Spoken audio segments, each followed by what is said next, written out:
Muito original la minha unha. Ai me do kwa ma chama. Pode jeje muito. Eu vou esperar que ainda não. Alô, Dina. Aka ni vamos conhar marca. Eu vou ganhar do fundo malero. Aka machijiwa oka bido ko. No, é a pode jeje muito. Da agba majiba mianto mia pode jo mia rokishi. Lama chufia lama duvia nina haje gawe ni ta ala mi abo tika nyeri Didudu la bontane oyo pen ko belu funu ko bo ma ko la baba didudu la bontane oyo pen ko belu funu ko bo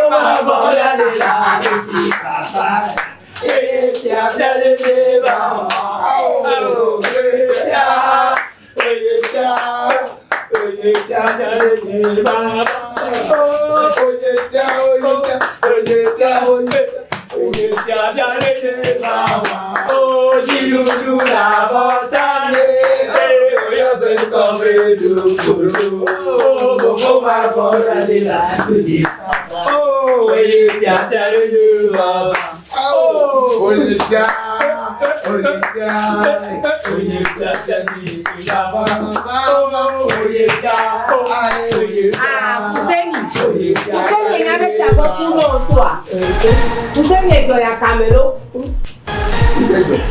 Elle est bien venue faire joie. Vous savez, elle est convaincue. Elle est d'abord pour toi qui a dit oh non. Non là. Mais avec toi elle est godo. Vous savez. Mais les nuits non. Diwa menya. Bana gifi mai gaga sa. Tabo kuma diwa la bana. Tabo kuma diwa ka yi moko. Menya ema. Vous savez menya ema. Tu viens bana nyama wele lekomogi.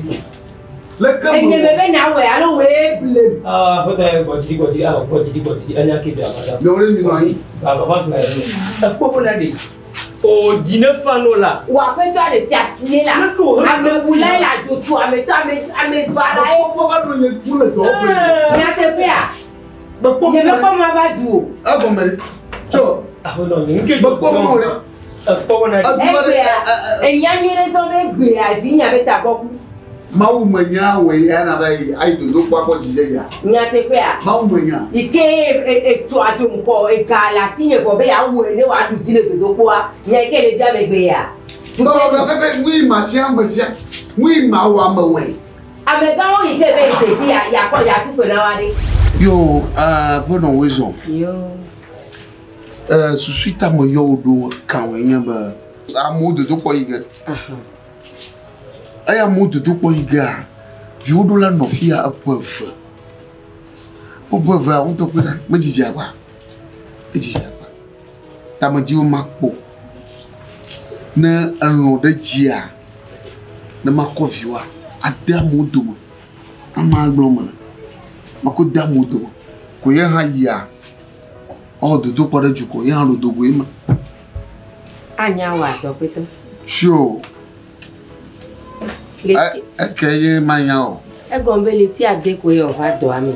Sont dans la vie de ça. Aviva Boyeva ne fiel Jamadan. Hein? Après Jimmy Dashidwa, ne a no fia kaka po manadua. Ne foi. Cho. Yo, e wo gbo bele. E we nya e be do ba asimu de ko nyoro. Bele ke me nyoro.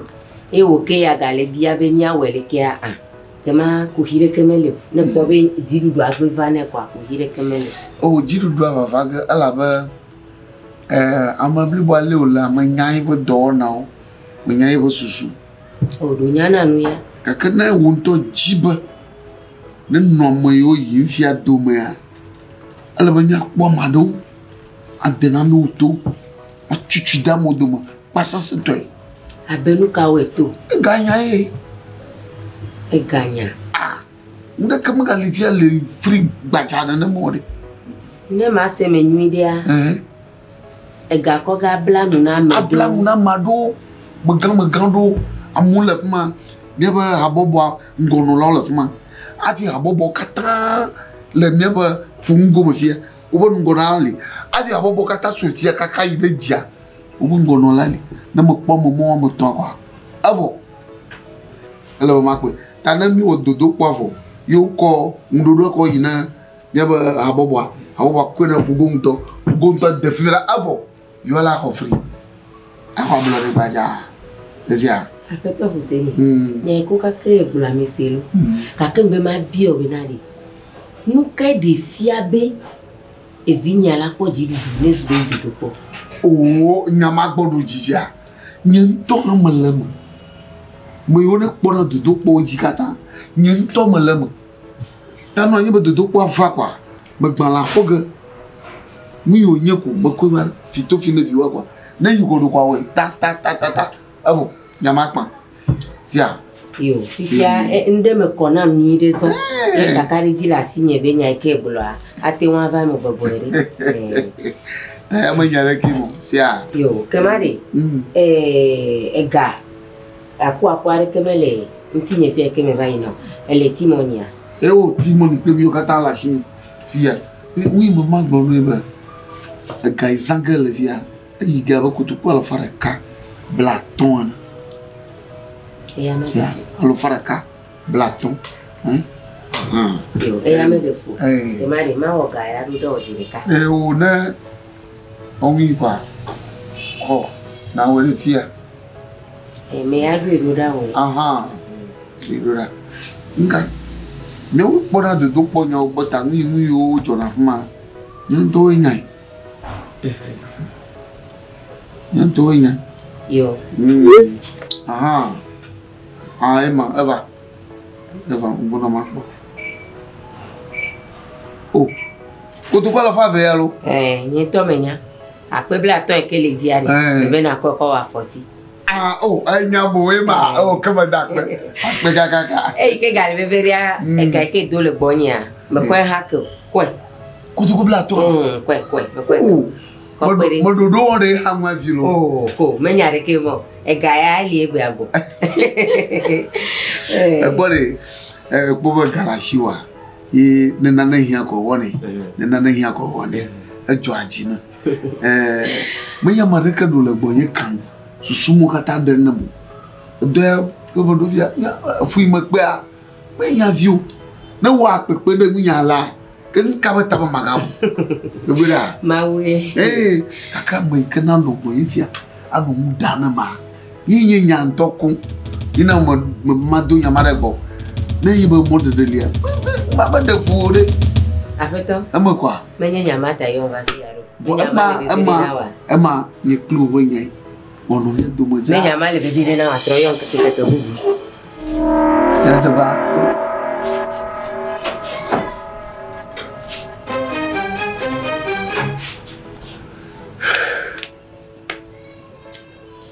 kaka bia ko kutu bla to ya kan ko de ne wa de mala jiwa bre ka bona lo ga ko alo ga ya yegle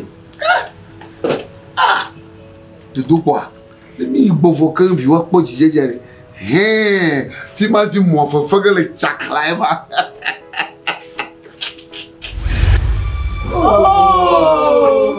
ko e dia bi akeke ni ko ya maye nyewo nyemanye mawu kwa aboto nye na bi o beta bokua da popo de le ke ya we si beta gbo na gbo fie na o ajile fa ka fun nya no wa ga fun pro enya o le mo aboto nye fi anya o mo yu de bi anya to mo nya ba de via de do ko ne gbe gudu a me na de mama jibugo de bi e ba do ga jima de ko ya beleti mo do mo de na ga benya wo yen tu la fia wo to menye cha be menya wo wa menya wo wa wo kaka do po nkai le ke be ma we fia na ke jo acho le fin pe ko asia nyare ko vito ko yo be na fuse ni ko vito ko ma yo ka le fuse ni fi like Buka ka ile no. Ya keke mi me po diru wa. Mi me le po dijoa.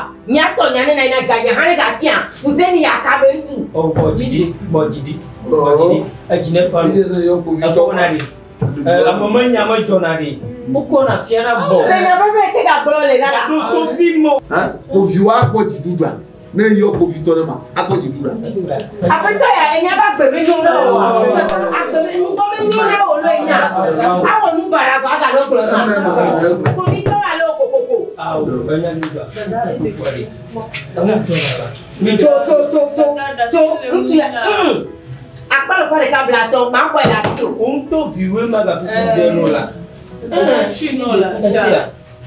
Ye ko ga fia go ga igwe. Ye ko fia nyo ka nya mo to ku fia. Afo pati ya. Ya mo ya ro mo biji. Apa ko mo da he ma joari. Ejina fa no. Akwa. Dawe. Merci. Ajo jina ha bo na sam. Ejina fa no la. La sinya manji ajo ko jo. Sia. Ma wo shimo ni la. Ayi ga. Akbe barama jababa ne na da silenti. Yo merede. Enso ko ga fia go chi te to. Oh, ama. To go. Ejina fa no. Sia. Ya bo to ko ya di se de ha ko fia na mi. Sia. Sene de bo mi debe. Le ti de sia de be nu wike agbe wo le ti ton lia kwa. Me le kwa pe bla ton ka le ti to ko ganye le bo le bo. Nyama ya mo ko nyama dai. Gwa ka kin to ku ga to fia go. To fia go de de ga mu. Do fia ke le ga mu ga. E ga ma me le ga do fa fia le mu me tu do ga de sia de ne. Ike me ti wo yo ko me le ga ni ko ve. La dala chinola. Du ko iga.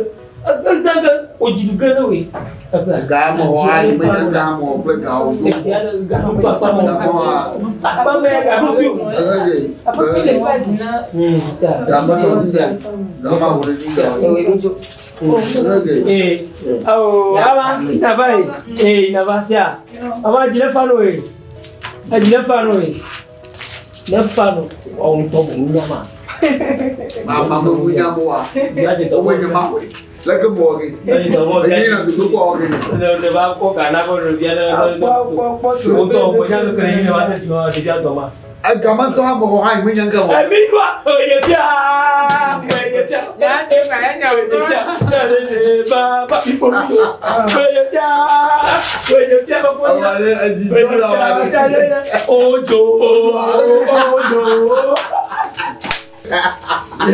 Bo, aga do ko na hare. Mo nya ga mo gbe Ni ga ti yo, mi ga di ta mo. Vo no ni ma glo nya ni. Ya to nya no se. Ba enyo do po ni mi po jijeje bia. E do ji. Kaka so le ti to. Nya wa ko ta pe ni. Amba kwa. Ni do ma no ga no do on na ga le ti to pe ko. Abo Junior Kito. Ya, foi da dema. Quando Kishi ko le wa free. Abanyene. Free ko le wa ho. Ya bele dia foto re ka wani. Ko me za foto. Ya za fono. Aba kwa. Foto. Tita do harkara mi ati diploma. Miami pode ir no mas eu pongo Hallelujah.